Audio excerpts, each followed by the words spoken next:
Selamat pagi. Hari ini kita bahas adalah diferensial parsial ya. Partial differentiation. Oke, kita mulai karena ini Baterinya cuma satu pertemuan pula ini. Sudah harus kita selesaikan. Mari kita selesaikan ya. Coba. Parsial, diferensial parsial ya. Contoh fx-nya ini ada fx, y. Berarti di dalam satu fungsi itu terdapat x dan y secara bersamaan. Oke. Jadi kira-kira secara gambar dia seperti ini. X dengan y dimasukkan dapat z. Z ini kita bilang file output ya. Variable output.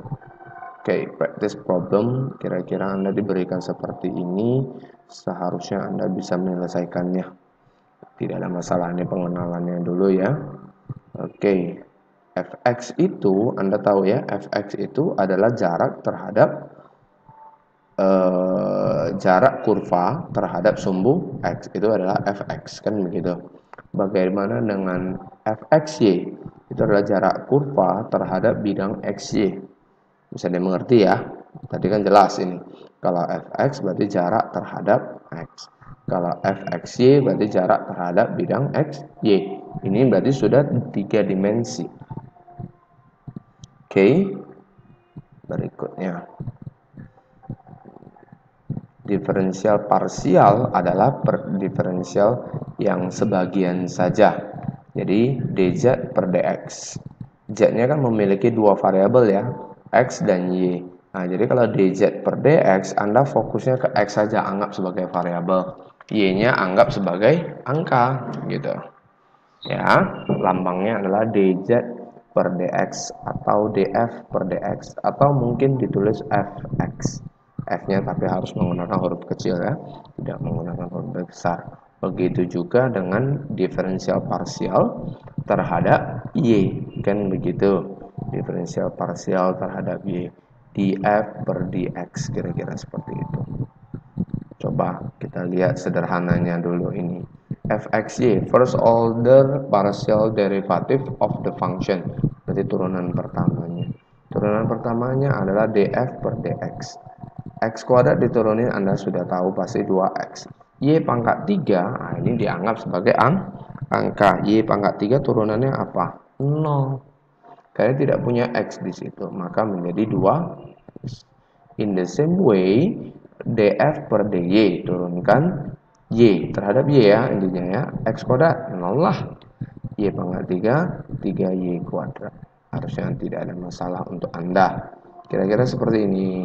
X kuadrat y turunannya apa? Turunannya adalah 2xy. Kalau turunkan terhadap x, ini dia. Turunkan terhadap x dapat 2xy. Turunkan terhadap y dapat x kuadrat. Practice problem, Anda boleh latihan. Turunan kedua daripada turunan parsial derivatif turunan kedua. Turunan kedua artinya diturunkan 2 kali, kan begitu aja. Sederhana ya, diturunkan 2 kali.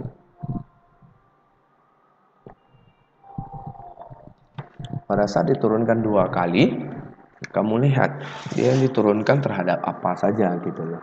Ya, diturunkan terhadap ini x-nya 2 kali. Yang ini y-nya 2 kali, kan begitu ya. Yang atas ini x-nya 2 kali, yang bawah ini y-nya 2 kali. Yang di bawah ini masing-masing 1 kali. Tapi diturunkan terhadap y dulu, baru diturunkan terhadap x. Yang ini turunkan terhadap x dulu, baru diturunkan terhadap y. Pertanyaannya, apakah menghasilkan hasil turunan yang sama? Nah, itu jadi pertanyaannya. Tapi nanti ada coba jawab itu. Find expression for the second partial derivative. Anda disuruh mencari fxx, fyy, fyx, dan fxy. Bla bla bla, Anda dapatkan itu. Seharusnya tidak ada masalah, kayak kita bilang tadi ya. You might find your answer to practice problem too useful. Oke, misalnya. Oke. Dari sini kita dapat d kuadrat f per dy dx itu disamakan dengan d kuadrat f dx per dy. masalah ya turunannya. Tuh. 1 berarti turunkan terhadap 1. 31 berarti 3 dulu baru ke 1. Seharusnya tidak ada masalah. Advice. You might like to remind yourself of the reasoning behind this approximation. This approximation. Oke. Turunannya. Kalau turunan itu adalah diferensiasi. Derivatif itu asal muasalnya adalah derivatif asal muasalnya adalah diferensiasi. Ya, Anda harus belajar dari situ ya. Oke, itu penjelasannya menggunakan limit ya, maka dibuat di sini tandanya mendekati. Dibuat tandanya adalah mendekati. Oke, good. Small increments formula, Anda nggak ada masalah ya. dy, oke, nggak ada masalah. dz per dx, tidak ada masalah. Lanjut. dz per dy, nggak ada masalah. Lanjut. Ini setelah itu dimasukkan nilai-nilainya, tidak ada masalah ya. Oke, kalau ada masalah nanti kita diskusikan ya, dikabarin saja. dz per dx tetap masuk. Anda dapatnya ini y, ini Anda dapatnya minus 5, ini dapatnya 0, baru masukin 2,6, kira-kira seperti itu. Anda lanjutkan.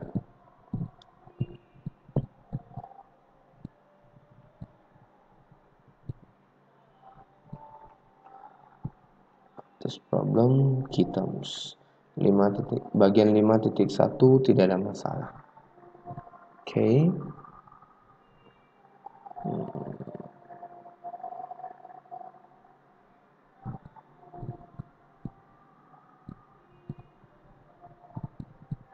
Nah, 5.1 ada 9 soal, tolong dikerjakan. Lanjut 5.2. 5.2 di manakah dia? Ya.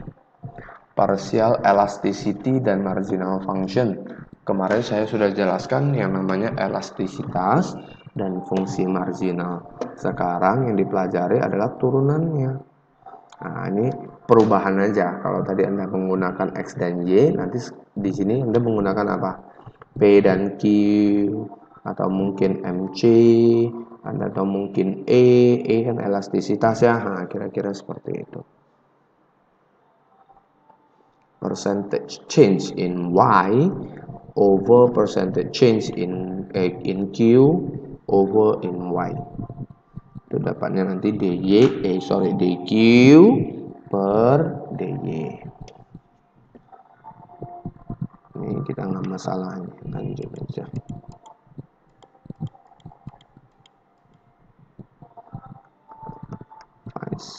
Press this problem. Anda yang penting fokus saja mana yang dinamakan dengan output, mana yang dinamakan dengan input. Ya, kalau Anda bisa fokus di dua hal tersebut, itu sudah bisa. Terus ini dikasih nilai 138 dan 500. Kalau masih menyisakan X1, kalau masih menyisakan X2, baru Anda ganti nilainya. Kalau tidak, nggak harus dimasukkan ya. Mendapat fungsi utilitas ini kan, U0, ini namanya fungsi utilitas. Marginal rate. Indifference curve, kurva indiferensi. Ya. Next.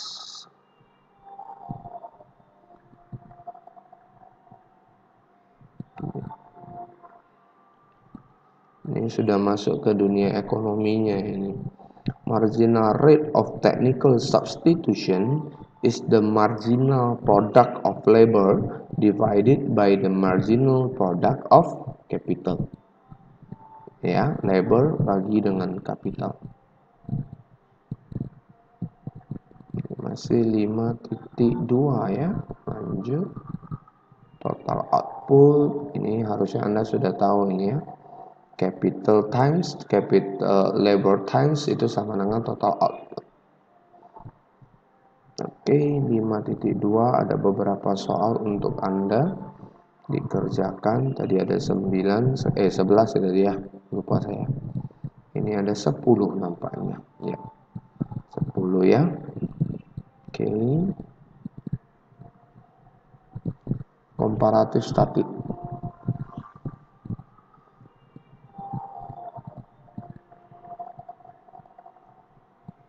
Ini dari fungsi investasi kemarin nih. Fungsi konsumsi, fungsi tabungan, dan investasi. DY per DA, DY per DB, DY per DI. Kasih tanda bintang. Kenapa bintang? Nah, coba nanti Anda baca ya. Harus dibaca ini supaya dimengerti. Investment multiplier, autonomous consumption multiplier, marginal propensity to consume multiplier. Banyak nih. Oke, kita coba nomor 1 nih. By substituting Y equals to B plus I bintang over 1 minus A into C bla bla bla. Nah, pada saat into C inilah Anda menjadi apa? A per 1 kurang A. A per 1 kurang A. Dia suruh apa ini? Reduce that increase ya. Anda buat dia menjadi naik 2 unit dan propensity to consume naik setengah unit. Cari nilai perubahannya. Oke, show that. Wah, ini nggak ada masalah nih. Oke, kita lanjut saja. Practice problems. Ini kan nggak banyak ini. 5.3 soal kenapa langsung bintang punya? Apakah tidak ada yang tidak bintang? Atau dia terbalik? Saya rasa semua bintang ya. Berarti tidak perlu dikerjakan 5.3 karena dia bintang. 5.4 apakah kita lihat dia bintang juga?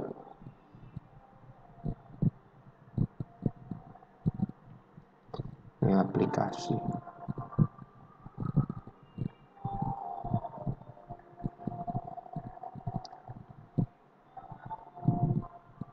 Ini tidak bintang ya.